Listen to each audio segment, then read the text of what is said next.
கிரேக்க நாட்டிலுள்ள ஏதென்ஸ் நகரில் கிமு 5ஆம் நூற்றாண்டில் வாழ்ந்தவர் சாக்ரடீஸ். கிரேக்க நாட்டின் தத்துவஞானி என்றும் உலகத்தின் முதல் தத்துவஞானி என்றும் சாக்ரடீஸ் போற்றப்படுகிறார். இவர் மேற்கத்திய தத்துவ மரபின் முக்கியமான சின்னமாக திகழ்பவர்களுள் ஒருவர். இவருடைய சீடர் பிளாட்டோவும் புகழ்பெற்ற தத்துவஞானி ஆவார். சாக்ரடீசிய முறை அல்லது எலங்கோசு முறை என அறியப்படுகின்ற இவருடைய மெய்யியல் ஆராய்வு முறையே மேற்கத்திய சிந்தனைகளுக்கு இவரது முக்கியமான பங்களிப்பாகும். சிறிது காலம் இராணுவத்தில் பணியாற்றிய இவர் அந்த பணியில் ஈடுபாடு இல்லாததால் வேலையை விட்டு வெளியேறினார். சாக்ரடீஸின் எழுத்துக்களும் சொற்பொழிவுகளும் மக்களை சிந்திக்க வைத்தது. செயல்களில் ஈடுபடவும் அவர்களை தூண்டியது. சிறுவனாக இருந்தபோதே சாக்ரடீஸ் கேள்விகள் கேட்கும் வழக்கத்தை கொண்டிருந்தார். இந்த வழக்கம் அவர் வளர வளர வளர்ந்தது. எதை பற்றியும் கேள்வி கேட்டு அது பற்றிய உண்மையை அறிந்து கொள்வதே அவருடைய வளர்ச்சிக்கு காரணமாயின. பொது இடங்களில் மக்களை சந்திப்பதிலும் அவர்களோடு உரையாடுவதிலும் அதிக நேரங்களை சாக்ரடீஸ் செலவிட்டார்.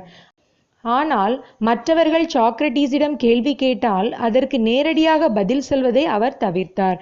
ஏதாவது ஒரு பிரச்சனையை மையமாக கொண்டு மக்களிடம் கேள்வி மேல் கேள்வி கேட்டு அவர்களிடமிருந்தே பதிலை கேட்டு அந்த பிரச்சனையை எழுப்பியவர்களே காரணத்தை புரிந்து கொள்ளுமாறு செய்வார் சாக்ரடீஸ். பிரச்சனையின் காரணத்தை தமது கேள்வியின் மூலம் உணரச் செய்த சாக்ரடீஸ் அந்த பிரச்சனையை தீர்ப்பதற்கும் கேள்விகளை கேட்டார். இது போன்ற செயல்களால் பொதுமக்கள் தெளிவு பெற்றனர், பிரச்சனையை புரிந்தனர், அதற்கான காரணத்தையும் அறிந்தனர், அதை போக்குவதற்கு செய்ய வேண்டியவற்றையும் அவர்கள் உணர்ந்தனர். இதனால் ஏதென்ஸ் மக்கள் தங்களுக்கு ஏற்படும் சிக்கல்களுக்கெல்லாம் சாக்ரடீஸிடம் தெளிவு கிடைக்கும் என்று நம்பினர். அவர்களின் நம்பிக்கையும் வீண் போகவில்லை. சாக்ரடீஸின் இந்த கேள்வி கேட்கும் முறை ஏதென்ஸ் நகர இளைஞர்களை கவர்ந்தது. இளைஞர்கள் மத்தியில் சாக்ரடீஸ் எப்போதும் காட்சி தந்தார். சாக்ரடீஸ் இருக்கும் இடங்களில் எப்போது இளைஞர்கள் கூட்டம் சூழ்ந்து கொண்டிருப்பது சிலருக்கு எரிச்சலை தந்தது. அனிட்டஸ் என்ற அரசியல்வாதியும் மெலிட்டஸ் என்ற கலைஞனும் லைக்கோன் என்ற மேடை பேச்சாளனும் சாக்ரடீஸ் மீது வழக்கு தொடுத்தனர். இதற்கு சாக்ரடீஸ் மீது அவர்கள் கொண்டிருந்த வெறுப்பே காரணமாகும். இளைஞர்களை தூண்டி விடுவதாகவும் மத எதிர்ப்பை கிளப்பி விடுவதாகவும் தனக்கு பெருமை சேர்ப்பதற்காக சாக்ரடீஸ் தவறான வழிகளில் இளைஞர்களை ஈடுபடுத்துவதாகவும் அதன் வழியாக ஏதென்ஸ் அரசுக்கு ஆபத்தை விளைவிப்பதாகவும் சாக்ரடீஸ் மீது அனிட்டஸும் லைக்கோனும் மெலிட்டஸும் குற்றம் சுமத்தி வழக்கு தொடுத்தனர். நீதிபதிகள் சாக்ரடீஸ் குற்றவாளிதான் என்று தீர்ப்பு கூறி அவருக்கு என்ன தண்டனை கொடுக்க வேண்டும் என்பதை சாக்ரடீஸை அறிவிக்கும்படி அறிவித்தனர். தாம் எந்தவித குற்றமும் செய்யவில்லை என்றும் தம் தாய் திரு நாட்டிற்கு தமது செயல்களின் மூலம் நன்மையை செய்ததாகவும் அதன் பொருட்டு இந்த நீதிமன்றம் தமக்கு தண்டனைகளுக்கு பதிலாக பாராட்டும் பரிசும் தான் கொடுத்திருக்க வேண்டும் என்று வாதிட்டார் சாக்ரடீஸ். ஆனால் தண்டனை வழங்குவதாக இந்த நீதிமன்றம் முடிவு செய்தால் அது அபராத தொகையாக இருக்க வேண்டும் என்றும் அந்த அபராத தொகையை தமது நண்பர்கள் அரசுக்கு செலுத்த தயாராக இருப்பதாகவும் நீதிமன்றத்தில் சாக்ரடீஸ் முழங்கினார். சாக்ரடீஸ் தமது செயல்களுக்கு மன்னிப்பு கேட்பார் என்று நீதிபதிகள் எதிர்பார்த்தனர். அதற்கு மாறாக அவர் நீதிமன்றத்தில் வாதங்களை முன்வைத்தது நீதிபதிகளுக்கு எரிச்சலை ஊட்டியது. அதனால் நீதிபதிகள் சாக்ரடீஸுக்கு மரண தண்டனையை அறிவித்தனர். நீதிமன்ற விசாரணையின் போது சாக்ரடீஸ் செய்த 3 சொற்பொழிவுகள் அவருடைய அறிவு விசாலத்தையும் அஞ்சாமையையும் வெளிப்படுத்துவதாக அமைந்தது. சாக்ரடீஸ் சிறையில் இருந்தபோது அவருடைய நண்பர் கிரிப்டோ என்பவர் சாக்ரடீஸை சந்தித்து சிறையிலிருந்து தப்பிச் செல்வதற்கு ஆலோசனை கூறினார். அதற்கு வேண்டிய ஏற்பாடுகளை தாம் செய்வதாகவும் கூறினார். அதற்கு நான் தப்பி செல்வது பொதுமக்களின் கருத்துக்களுக்கும் என் மீது தொடுக்கப்பட்ட தவறான குற்றச்சாட்டுகளுக்கும் நான் பணிந்து விட்டதாக ஆகிவிடும். அத்துடன் என் வாழ்நாளில் நான் கொண்டிருந்த கொள்கைகளுக்கும் எதிராக அமைந்ததாகும். நீதிமன்ற விசாரணையின் போது நான் சாவை கூட சந்திக்க தயார், மன்னிப்பு கேட்க முடியாது என்று கூறி சாக்ரடீஸ் தப்பி செல்ல மறுத்ததுடன் சாவை எதிர்கொள்ள மகிழ்வுடன் இருந்தார். சாக்ரடீஸுக்கு மரண தண்டனை நிறைவேற்றும் நாள் வந்தது. அவருடைய கால் விலங்குகள் அகற்றப்பட்டு விஷம் கொடுக்க வேண்டும் என்பது நீதிபதிகளின் தீர்ப்பு.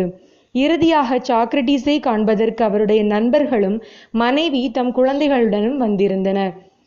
சாக்ரட்டீஸின் இறுதி முடிவை காண சகிக்காது அவருடைய மனைவி அழுது துடித்தாள். மனைவியையும் குழந்தையையும் வீட்டிற்கு அனுப்பி வைத்த பின் சாக்ரட்டீஸின் விலங்குகள் அகற்றப்பட்டன. மெதுவாக தம் கால்களை சாக்ரட்டீஸ் பிணைந்து கொண்டார். அப்பொழுது தாம் நண்பர்களிடம், உடல்தான் நமக்கு கிடைத்த மிகப்பெரிய சிறைச்சாலை. அந்த உடலிலிருந்து நமது உயிர் தாமாக தப்பிவிட முடியாது. உடம்பு என்ற சிறையிலிருந்து உயிர் விடுதலையாவது பேரானந்தம் என்று தத்துவ வார்த்தையாக சாக்ரட்டீஸ் பேசினார். மரணத்தை சந்திக்கும் வேளையில் அதிகமாக பேசக்கூடாது என்று விஷம் கொடுக்கும் பொறுப்பிலிருந்த அதிகாரி சாக்ரட்டீஸிடம் சொன்னார். ஆனால் அவர் அது பற்றி கவலை கொள்ளாமல் நகைச்சுவையுடன் நண்பர்களுடன் பேசி கொண்டிருந்தார். இறுதியாக சாக்ரட்டீஸ் குளித்து முடித்தார். மரணத்திற்கு பின் உங்களை எப்படி சவ அடக்கம் செய்ய வேண்டும் என்று நண்பர்கள் சாக்ரட்டீஸிடம் கேட்டார்கள். அதற்கு, நீங்கள் எப்படி செய்தாலும் எனக்கு மகிழ்ச்சி என்றார் சாக்ரட்டீஸ். சிறை அதிகாரி ஒரு கோப்பை விஷத்தை சாக்ரட்டீஸிடம் நீட்டினார். நண்பர்கள் எல்லாம் கண்ணீர் சிந்தியபடி சாக்ரட்டீஸையே பார்த்து கொண்டிருந்தனர். விஷக்கோப்பையை வாங்கிய சாக்ரட்டீஸ், இனி நான் செய்ய வேண்டியது என்ன என்றார். அதற்கு, கோப்பையிலுள்ள விஷத்தை முழுவதுமாக நீங்கள் குடிக்க வேண்டும். குடித்து முடித்ததும் சிறைக்குள்ளேயே நீங்கள் நடந்து கொண்டிருக்க வேண்டும். உங்கள் கால் செயலிழக்கும் போது படுத்து கொள்ள வேண்டும் என்றான் சிறை பணியாளன். கவலை கொள்ளாது கண் கலங்காமல் சிரித்த முகத்துடன் ஒரு கோப்பை விஷத்தையும் குடித்து முடித்தார் சாக்ரட்டீஸ். அதை கண்ட நண்பர்கள் அனைவரும் அழுது தீர்த்தனர். பெண் மக்களைப் போன்று நீங்களும் ஏன் கண்ணீர் சிந்துகிறீர்கள் என்று சிரித்தபடி கேட்டுவிட்டு சாக்ரட்டீஸ் நடக்க தொடங்கினார். சிறிது நேரம் நடந்து முடித்ததும் அவர் மல்லாந்து படுத்து கொண்டார். விஷம் கொடுத்த பணியாளன் சாக்ரட்டீஸின் கால்களை அமுக்கியபடி, நான் உங்கள் கால்களை அமுக்குவது உங்களுக்கு தெரிகிறதா என்றார். இல்லை என்றார் சாக்ரட்டீஸ். சிறிது நேரத்தில் அவர் விழிகள் மூடின. தம்மை அறிஞன் என்று அழைப்பதை வெறுத்த சாக்ரட்டீஸ் என்ற அந்த பேரறிஞரின் ஆயுள் முடிந்தது. அவருடைய தத்துவங்களையும் போதனைகளையும் அவருடைய சீடரான பிளாட்டோ எழுதி வைத்தார். அதுதான் இன்றும் சாக்ரட்டீஸை மக்கள் நெஞ்சில் வாழ வைத்து கொண்டிருக்கிறது.